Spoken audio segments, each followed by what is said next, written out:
আসসালামু আলাইকুম। বিসমিল্লাহির রহমানির রহিম। শিখব শিশু খুশি মনে পাঠ হবে অনলাইনে। Cox's Bazar district online primary school সুবাদে কক্সবাজার জেলায় তথা চকরিয়ায় পক্ষ থেকে অনলাইন প্রাইমারি স্কুলের পক্ষে যারা আমাদের চকরিয়া উপজেলা শিক্ষা অফিস কর্তৃক যে উদ্যোগ গ্রহণ করছেন, শুরুতে আমি ধন্যবাদ জানাচ্ছি। সাথে সাথে ধন্যবাদ জানাচ্ছি যারা আমাকে কারিগরি সহায়তার জন্য সহযোগিতা করছেন, তাদেরকে ধন্যবাদ জানিয়ে আমি আমার আজকের ক্লাসে শুরু করতে যাচ্ছি।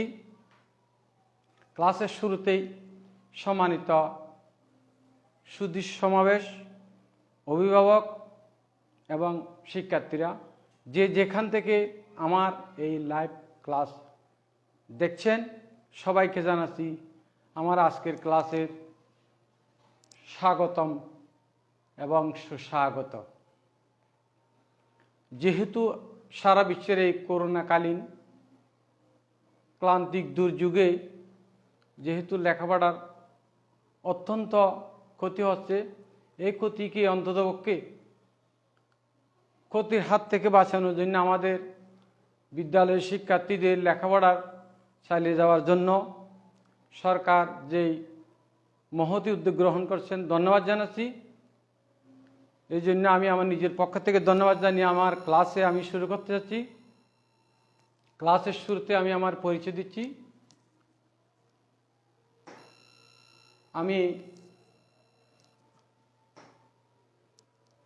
আমি মোহাম্মদ জাহাঙ্গীর আলম, সহকারী শিক্ষক, চকরিয়া মডেল সরকারি প্রাথমিক বিদ্যালয়। আমি সুপ্রিয় ছাত্রছাত্রীরা, আজকে আমি তোমাদের জন্য পাঠ নিয়ে এসেছি চতুর্থ শ্রেণীর বিজ্ঞান বিষয়ে নবম অধ্যায়ের চতুর্থ শ্রেণীর প্রাথমিক বিজ্ঞান বিষয়ে নবম অধ্যায়ের আমাদের মহাবিশ্ব। আমি এই বিষয়ে তোমাদের সাথে আলোচনা করব। আশা করি তোমরা সকলেই প্রস্তুত রয়েছ। ঠিক আছে, সবাইকে তোমরা তাহলে খাতা কলম নিয়ে প্রস্তুত থাকো। আমি আমার ক্লাসে ধীরে ধীরে প্রবেশ করতে যাচ্ছি। তোমরা আশা করি আমার সাথে থাকবে। তাহলে তোমরা প্রথমেই দেখো, তোমাদের জন্য একটা ছবি এনেছি। ছবিটা দেখো তো, এটা কিসের ছবি? একটু চিন্তা করো। নিচের ছবিতে তোমরা কি কি দেখছো একটু চিন্তা করো।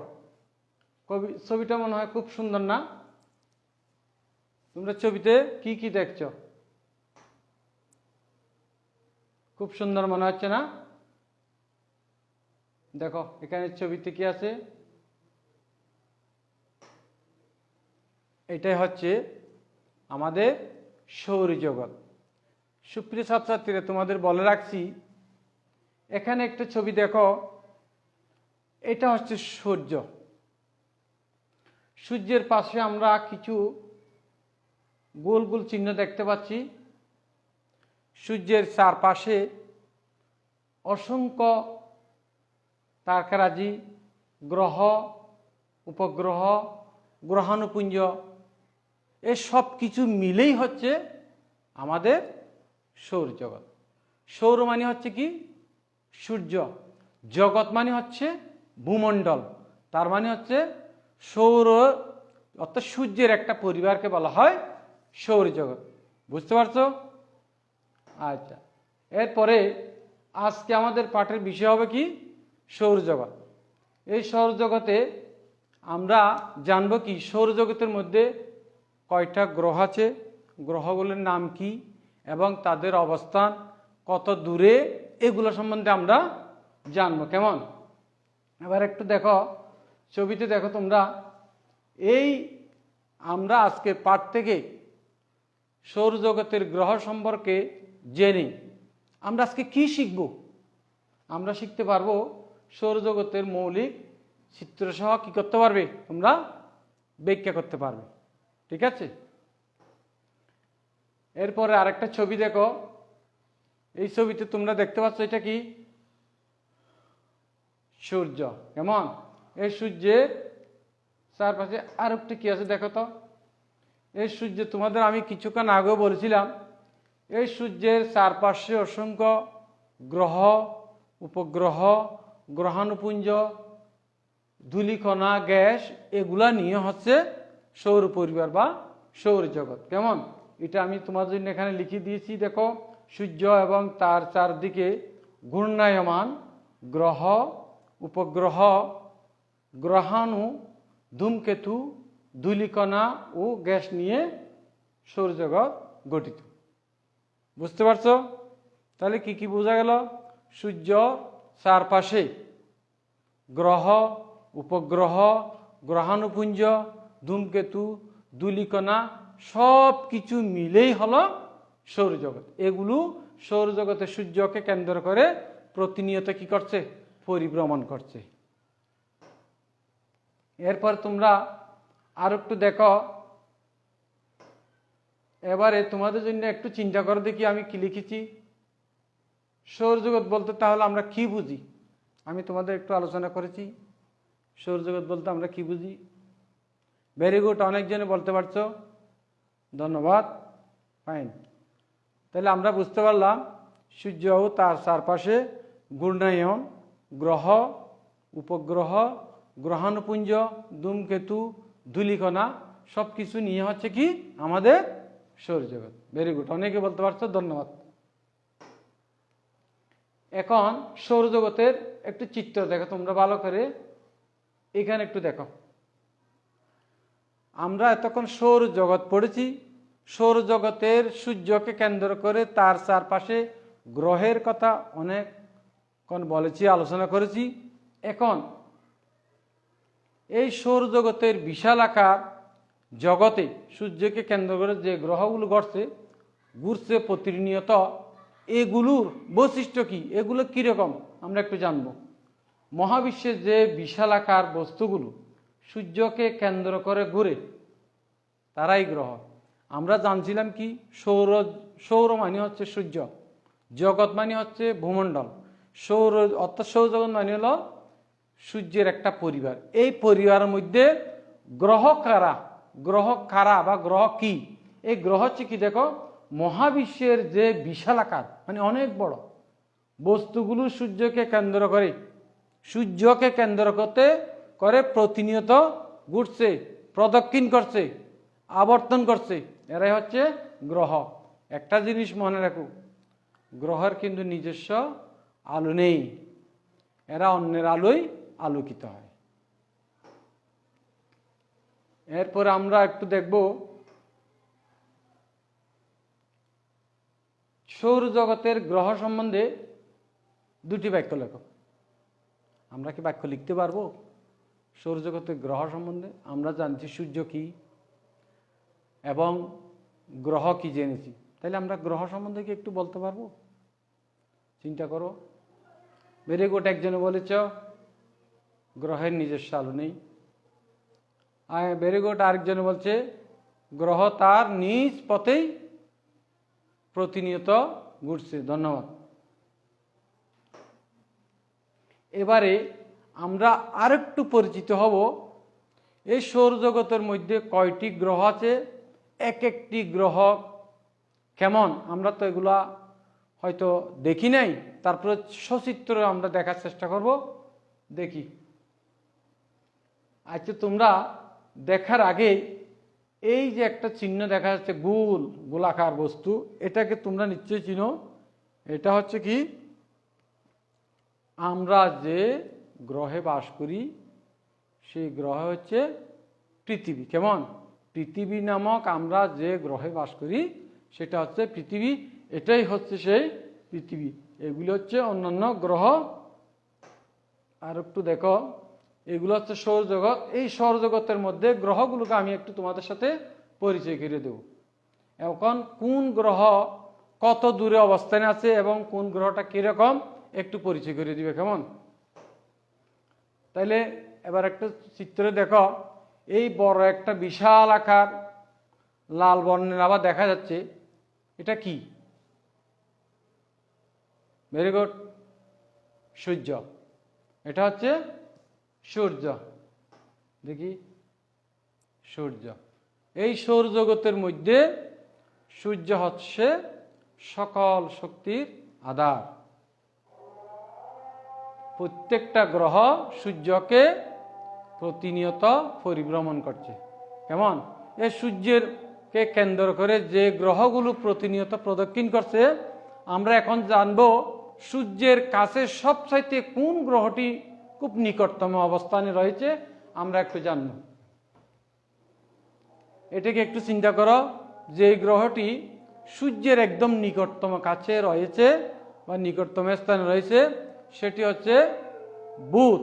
এটাকে কি বলা হয়? বুধ। এই হচ্ছে সেই বুধ নামক গ্রহটি, কেমন? তাহলে কি লেখা আসছে? বুধ। তাহলে আমরা জানছি কি, সৌরজগতে যে 8টি গ্রহ পরিভ্রমণ করছে তার মধ্যে সূর্যের কাছে হচ্ছে বুধ। বুধের পর আমরা একটু দেখি কোন গ্রহটি। বুধ। বুধের পর হচ্ছে এটা কি গ্রহ, কে বলতে পারো? ভেরি গুড, শুক্র। এটা হচ্ছে শুক্র। তোমরা একটু দেখার চেষ্টা করো। এই শুক্র গ্রহটা কিন্তু অনেক সময় আমরা পৃথিবী থেকে দৃশ্যমান হয়। এই শুক্র গ্রহটা, এটা হচ্ছে শুক্র। বুধ। বুধ প্রথমে আমরা পাইছি বুধ, এরপরে পাইছি কি? শুক্র। শুক্রের পরে হচ্ছে ঐতিহ্যবাহী সেই গ্রহটা কি বলতো? তোমরা সকলেই চিনো, যেই গ্রহে আমরা বসবাস করি, যেই গ্রহে প্রাণীর অস্তিত্ব রয়েছে, যেই গ্রহে আলো, বাতাস, পানি এবং জীবের অস্তিত্ব রয়েছে, গাছপালা রয়েছে, এটাই হচ্ছে সেই ঐতিহ্যবাহী কি? আমাদের পৃথিবী। এটাই হচ্ছে আমাদের পৃথিবী। এই গ্রহেই আমরা বসবাস করি, এটার নাম হচ্ছে পৃথিবী। তাহলে এটা কততম অবস্থানে আছে? প্রথমে পাইছিলাম বুধ, দ্বিতীয় অবস্থানে পাইছিলাম শুক্র, তৃতীয় অবস্থানে আমরা পাচ্ছি কি? পৃথিবী। তাহলে বুধ, শুক্র, পৃথিবী। Very good. এরপরে আমরা দেখব বুধ, শুক্র, এরপর হচ্ছে এই গ্রহটা হয়তো তোমরা অনেকে দেখেছ, বইতে চিত্রে দেখেছ। এই গ্রহটার নাম হচ্ছে মঙ্গল। এটার নাম কি? মঙ্গল। মঙ্গল। মঙ্গলে হচ্ছে চতুর্থ অবস্থানে রয়েছে দূরত্বের দিক থেকে। সূর্যের দূরত্ব অবস্থানে, দূরত্বের দিক থেকে এটা চতুর্থ অবস্থানে রয়েছে, কেমন? এই মঙ্গলের পর অবস্থান হচ্ছে পঞ্চম। এখানে হচ্ছে সৌরজগতের মধ্যে যে 8টি গ্রহ আবিষ্কৃত হয়েছে তার মধ্যে সবচাইতে বড় গ্রহ হচ্ছে যে গ্রহটি, সেটি হচ্ছে বৃহস্পতি। এটাই হচ্ছে সৌরজগতের মধ্যে এই পর্যন্ত পাওয়া সবচাইতে বড় গ্রহটি, কেমন? এটার নাম কি? বৃহস্পতি। এরপরে যেটা 8টি গ্রহের মধ্যে একটা বলয় আকৃতির ছবি আমরা দেখি সব সময়, খুব সুন্দর। সেই চিত্রটি একটু দেখো। এটা হচ্ছে শনি। শনি নামক গ্রহ, শনি। এখন প্রশ্ন হলো, সুপ্রিয় ছাত্রছাত্রীরা, একটা প্রশ্ন থাকতে পারে, স্যার এটা তো শনি গ্রহ বুঝলাম, কিন্তু পাশে এই ঘূর্ণায়ন চাকার মতো গোল বস্তুটি কি? একটা প্রশ্ন থাকতে পারে, হয়তো তোমাদের জানা নাও থাকতে পারে। এটা হচ্ছে শনিকে তার চতুর্পাশে অনবরত পরিভ্রমণ করছে অসংখ্য পাথর। অসংখ্য পাথর, এগুলি যখন সূর্যের আলোয় প্রজ্বলিত হয় তখন দূর থেকে এরা নির্দিষ্ট দূরত্ব অবস্থান করে, এরা প্রতিনিয়ত শনি গ্রহকে চতুর্পাশে পরিভ্রমণ করছে, এই জন্য এই চিত্রটা এভাবে দেখানো হয়। এই শনি গ্রহের মধ্যে এই সাদা রঙের পাথরগুলো অনবরত শনির চতুর্দিকে পরিভ্রমণ করছে। কেমন? এটার নাম হচ্ছে কি? শনি। তোমরা মনে রাখি। হ্যাঁ, এরপরে হচ্ছে এই গ্রহটার নাম হচ্ছে, হয়তো এটা আমরা যতই গ্রহের দিকে একটার পর একটা যাচ্ছি ততই সূর্য থেকে দূরের দিকে যাচ্ছি। কেমন? সূর্যের দূরের গ্রহের দিকে যাচ্ছি। এই গ্রহটির নাম হচ্ছে, কে বলতে পারো? ভেরি গুড, একজনে বলছ ইউরো। ইউরো না, এটা ইউরো হবে না, ইউরেনাস। কি হবে? ইউরেনাস। একটু নামটা কঠিন মনে হয়েছে না? আসলে কঠিন না, সুন্দর, ভালো লাগবে, মনে থাকবে আশা করি। এটা হচ্ছে ইউরেনাস নামক গ্রহটা, কারণ এটা সূর্য থেকে অনেক দূরে বিদায় এই গ্রহটি আমরা এতভাবে পরিষ্কারভাবে দৃশ্যমান হচ্ছে না। কেমন? এটা সূর্য থেকে অনেক অনেক দূরে। সর্বশেষ আরেকটা গ্রহ তোমরা দেখতে পাচ্ছ। এই গ্রহটি হচ্ছে পৃথিবী থেকে একদম, আমরা 8টি গ্রহে যে আবিষ্কার হয়েছে আমাদের এখানে, সবচাইতে দূর গ্রহটি হচ্ছে এই গ্রহটি। কেমন? কিন্তু একটা প্রশ্ন থাকতে পারে তোমাদের জন্য, এই গ্রহটি নীল কেন? এই গ্রহটি নীল হওয়ার কারণ হচ্ছে, এটা সূর্য থেকে এতই দূরে যে সূর্যের আলো এখানে সহজেই পৌঁছাতে পারে না। খুব অল্প পরিমাণে আলো এখানে কি হয়, প্রজ্বলিত হয়, যার ফলে দূর থেকে এটা নীল বর্ণের দেখায়। এটার নাম হচ্ছে নেপচুন। এটার নাম কি? নেপচুন। তাহলে আমরা কয়টা গ্রহের নাম জানলাম? বুধ, শুক্র, পৃথিবী, মঙ্গল, বৃহস্পতি, শনি, ইউরেনাস, নেপচুন। এই গ্রহগুলো আমরা জানলাম। কেমন? কয়টি গ্রহ সম্বন্ধে জানলাম? 8টি গ্রহ। এই প্রত্যেকটি গ্রহ কাকে পরিভ্রমণ করছে? সূর্যকে পরিভ্রমণ করছে। এবারে আমরা জানবো এক একটা আরেকটা চিত্র। এটা একটু ভালো করে দেখো সৌরজগতের। এই চিত্রটি তোমরা নিশ্চয়ই দেখতে পাচ্ছ, ডিম্বাকৃতির হলুদ রঙের কিছু গোল দাগ দেখা যাচ্ছে। কেমন? একটা গোল দাগ হচ্ছে বলা হয় কক্ষপথ। কি বলা হয়? এগুলো প্রত্যেকটি এক একটা গ্রহ। এটা হচ্ছে সূর্য। সূর্যের চতুর্পাশে এই গ্রহগুলো প্রতিনিয়ত প্রদক্ষিণ করছে। এ প্রদক্ষিণ করছে, তারা প্রত্যেকটি গ্রহ তাদের নিজস্ব দূরত্ব অবস্থানে রয়েছে। কোনোটার গতি বেশি, আবার কোনোটার গতি কম, যার ফলে এক একটা গ্রহ এক এক অবস্থানে রয়েছে। কিন্তু এখন এই যে এক একটা তারা চলার পথ রয়েছে, এটাকে বলা হয় কক্ষপথ। কি বলা হয়? কক্ষপথ। Very good. এখন এই প্রত্যেকটি গ্রহ আবার নিজস্ব গতিতে তাদের নিজস্ব লাটিমের মতো নিজের অবস্থানে ঘুরে, সেটাকে বলা হয় অক্ষপথ। কেমন? এটা আমি চিত্রের মধ্যে তোমাদের দেখাবো। আগে তোমরা জেনে রাখো, এটা হচ্ছে সৌরজগৎ। সূর্য, তার চারপাশের সমস্ত 8টি গ্রহ প্রতিনিয়ত পরিভ্রমণ করতেছে নির্দিষ্ট অবস্থানে। এবং সবচাইতে বলছিলাম যে দূরে গ্রহটি রয়েছে, সেটা হচ্ছে নেপচুন। এটা সূর্য থেকে বেশি দূরে বিদায় এটাকে কি দেখায়? নীল দেখায়। সূর্যের আলো এখানে কম পৌঁছায়। যাই হোক, এখন আমরা জানবো অক্ষপথ, কিভাবে প্রত্যেকটা গ্রহ তার নিজ অক্ষপথে ঘুরে, সেটা আমরা একটু দেখব। এটা হলো কক্ষপথে তারা ঘুরতেছে। কেমন? এবার একটু জিনিস খেয়াল করো, ঘূর্ণায়ন কালে তারা নিজস্ব কক্ষপথে ঘোরার সময় আবার নিজস্ব অক্ষপথেও তারা পরিভ্রমণ করতেছে। দেখো, প্রত্যেকটা গ্রহ আবার নিজের অবস্থানে প্রতিনিয়ত লাটিমের মতো ঘুরছে। একদিকে তারা কক্ষপথে ঘুরছে, আবার নিজস্ব অবস্থানে ঘুরতেছে, সেটা হলো অক্ষপথ। তাহলে তোমাদের দুইটা কথা মনেই রাখতে হবে, একটা হলো কক্ষপথ আর নিজস্ব গতিতে নিজস্ব পথে যেটা ঘুরে সেটা হচ্ছে অক্ষপথ। এটা তোমরা মনে রাখিও। কেমন, চিত্রটা খুব সুন্দর লাগছে না? Very good. তোমরা মনে রাখবে, আবারও মনে রাখবে, সৌরজগতে আমরা এ পর্যন্ত জেনেছি কয়টা গ্রহ? 8টি গ্রহ। বুধ, শুক্র, পৃথিবী, মঙ্গল, বৃহস্পতি, শনি, ইউরেনাস, নেপচুন, এ পর্যন্ত আমরা জেনেছি। কেমন, এখন আরো অনেক কিছু, হয়তো অনেক গ্রহ আছে, এগুলো আমরা আপাতত এগুলো সম্বন্ধে জানবো না, আমরা উপরে গেলে এগুলো জানবো। এরপরে আমরা এবার আরেকটা জিনিস দেখো তোমরা, এখানে দেখা যাচ্ছে আমরা যে গ্রহ বাস করি সেটা হচ্ছে কি, আমি আগেও বলেছিলাম, পৃথিবী। পৃথিবীর পাশে দেখা যাচ্ছে কি, চাঁদ।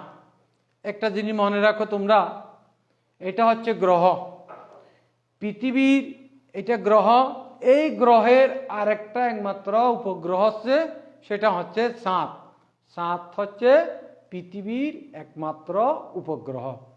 এই চাঁদের আকার আকৃতি হিসেবে, চাঁদের আকৃতি গোলাকার, তবে এটা পৃথিবীর 50 ভাগের 1 ভাগ হচ্ছে এক একটা চাঁদ। কেমন, পৃথিবীকে 50 ভাগ করলে 1 ভাগে যত হয়, এই চাঁদের আকার হবে সেই পরিমাণ।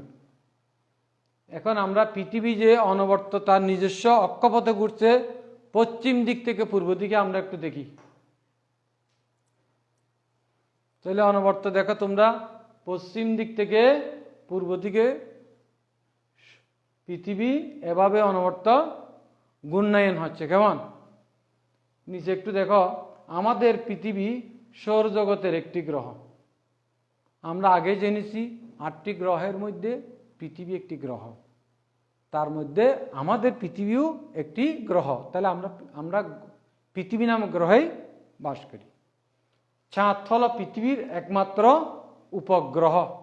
এখন একটা প্রশ্ন আসতে পারে, আমরা জানছি তো গ্রহ, উপগ্রহটা কি?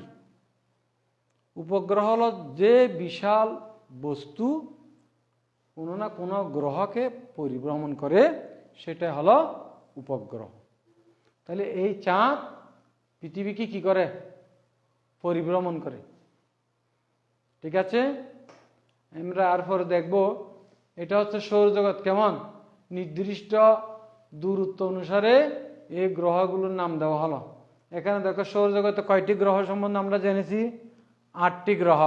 এই 8টি গ্রহের নাম কি দেখো, বুধ, শুক্র, পৃথিবী, মঙ্গল, বৃহস্পতি, শনি, ইউরেনাস এবং নেপচুন। আমরা 8টি গ্রহ সম্বন্ধে জেনেছি। কেমন,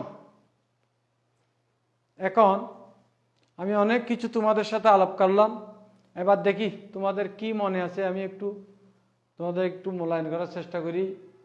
তোমাদের জন্য আমি 4টি অভিজ্ঞা এনেছি। শূন্যস্থান, সৌরজগতের যে বস্তু পৃথিবীর চারদিকে ঘুরে তা হলো কি? বলতে পারবে? সৌরজগতের যে বস্তু পৃথিবীর চারদিকে ঘুরে সেটা কি? ভেরি গুড, একজন বলছে সেটা হচ্ছে কি, গ্রহ। সৌরজগতের যে বস্তু পৃথিবীর চারদিকে ঘুরে সেটা হলো কি? এরপরে গ্রহের নিজস্ব কি নেই? আলো নেই। গ্রহের নিজস্ব কি নেই? আলো নেই। আমাদের পৃথিবী একটি কি? সৌরজগতের একটি গ্রহ। কেমন, চাঁদ হলো পৃথিবীর একমাত্র উপগ্রহ। Very good. এরপরে দেখি আমরা সঠিক উত্তর বাছাই করো। তোমাদের জন্য 2টা আমি সঠিক উত্তর এনেছি। দেখো, তোমরা একটু চিন্তা করবে, সৌরজগতে কয়টি গ্রহ রয়েছে? 4টি অপশন দেওয়া আছে। দেখো, ক 7টি, খ 8, গ 9, ঘ 10। আরেকটি প্রশ্ন তোমাদের জন্য, সূর্যের সবচেয়ে নিকটতম গ্রহ কোনটি? এটার জন্য 4টি অপশন আনছি আমি। মঙ্গল, বুধ, বৃহস্পতি, শনি। কে বলতে পারো? তোমরা একটু চিন্তা করো। ভেরি গুড, একজনে বলেছ সৌরজগতের গ্রহ রয়েছে কয়টি? 8টি। দেখি, ভেরি গুড, 8টি। জবাব সঠিক হয়েছে। এরপরে সূর্যের সবচেয়ে নিকটতম গ্রহ কোনটি? অনেকে বলতে পারছো বুধ। ধন্যবাদ সবাইকে, তোমরা ভালো উত্তর দিতে পেরেছ। এরপরে তোমাদের জন্য আর 2টি সঠিক উত্তর এনেছি, দেখো। সৌরজগতের সূর্য থেকে দূরত্ব অনুসারে পৃথিবীর অবস্থান কততম? 4টি অপশন দেওয়া আছে: দ্বিতীয়, তৃতীয়, চতুর্থ, পঞ্চম। আরেকটি প্রশ্ন তোমাদের জন্য, সূর্য থেকে সবচেয়ে দূরের গ্রহ কোনটি? 4টি অপশন দেওয়া আছে: পৃথিবী, নেপচুন, শনি, বুধ। একটু চিন্তা করো। ভেরি গুড, অনেকে বলতে পারছো। প্রথমে বলছো কি সৌরজগতে সূর্য থেকে দূরত্ব অনুসারে পৃথিবীর অবস্থান কততম? একজন বলছে তৃতীয়। জবাব সঠিক হয়েছে। দেখি সূর্য থেকে সবচেয়ে দূরের গ্রহ কোনটি? অনেকে বলেছ, দেখি ঠিক আছে কিনা। নেপচুন। জবাব সঠিক হয়েছে। ধন্যবাদ। তোমরা আশা করি বুঝতে পারছো আমার কথাগুলো। এখন তোমাদের জন্য একটু বাড়ি কাজ থাকলো। সূর্যের নিকট থেকে 5টি গ্রহের ক্রম সহ লেখ। ক্রম মানে হচ্ছে ধাপে ধাপে দূরত্ব অনুসারে তোমরা যে কোনো 5টি গ্রহ লিখবা, সেটা ক্রম অনুসারে, দূরত্ব অনুসারে, কোনটা আগে কোন গ্রহটি পরে সেটা দূরত্ব অনুসারে লিখবা। তোমরা এই বাড়ি কাজটা করবা, কেমন? তোমাদের সাথে অনেকক্ষণ আলোচনা করেছি। তোমাদের আশা করি আমার আজকের এই 4র্থ শ্রেণীর বিজ্ঞান বিষয়ে আমাদের মহাবিশ্বের অধ্যায়টি তোমরা অনেকটা বুঝেছ, শিখতে পেরেছ অনেক কিছু। যদি যেতটুকু শিখেছ এতটুকুই হলো তোমাদের সার্থকতা। আর যেতটুকু তোমাদের হয়তো দিতে পারি নাই জ্ঞান, সেটুকু আমার ব্যর্থতা। যাই হোক, পরিশেষে সবাইকে অশেষ ধন্যবাদ জানাচ্ছি। আবারও আমাদের চকরিয়া উপজেলা শিক্ষা অফিসকে ধন্যবাদ জানাচ্ছি, যারা আমাকে কারিগরি সহায়তায়, শিল্প নির্দেশনায়, যান্ত্রিক সহায়তায় যারা করেছেন, তাদেরকে অশেষ অশেষ ধন্যবাদ জানিয়ে আমার ক্লাস এখানেই সমাপ্তি ঘোষণা করছি। ধন্যবাদ। আসসালামু আলাইকুম।